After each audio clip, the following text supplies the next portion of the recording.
Hey everyone, great to talk to you again. Let's take just a minute and talk about the principle of fellowship in the context of church.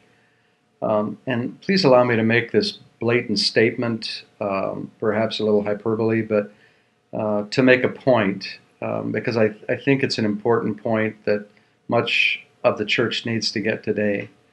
And let me say it this way: just because we have great preaching, which I'm sure you do, and excellent worship or song leading, singing, however you want to refer to it, doesn't mean we're having great church. What do I mean by that? What I mean is we were created for fellowship. One of the fundamental makeups of our being, of how God created us and the purpose with which He created us, was this concept of fellowship. We were created to have fellowship with God and with one another. We're to be a reflection of the Trinity in this lifetime. When Adam and Eve sinned, something dramatic happened to all of us. It's in our DNA. There was a distance created between them and God and between each other. That distance was dissolved through the cross of Christ. Of course, that's what Ephesians chapter 2 says. But Jesus said it this way. He said, if a kernel of wheat does not go into the ground and die, it remains alone. What was he talking about? That there is an aloneness built into the culture, if you will. Forgive me for this digression, but in the words of Paul McCartney, all the lonely people, where do they all come from? All the lonely people, where do they all belong? There's a loneliness that is part of our fallen DNA that can only be resolved through surrender.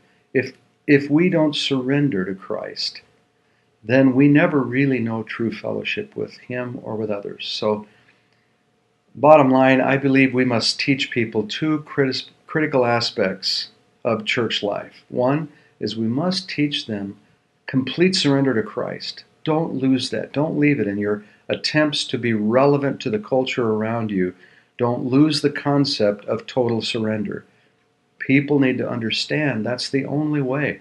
Jesus teaches that repeatedly in the Gospels. There's no way around it. Really following Christ means really surrendering your life to Him on a daily basis. The second thing is we're really called to surrender to each other, to esteem others better than self, to wash each other's feet. I mean, in a dozen different ways or more, Jesus describes that our relationship with each other involves surrender. Surrendering my will to His will so that I can help shape and bless your will. When those two things are happening, then we are truly having church. We're truly having the fellowship that God created us to have with one another. And Jesus said, that will impress the world. It will let them know that we are His disciples, that He's real.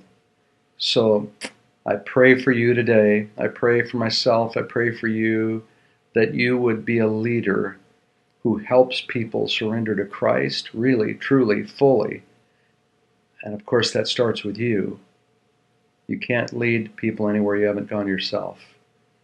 And that you will lead people in surrendering to each other and not placing their wills at the forefront of interactions with people.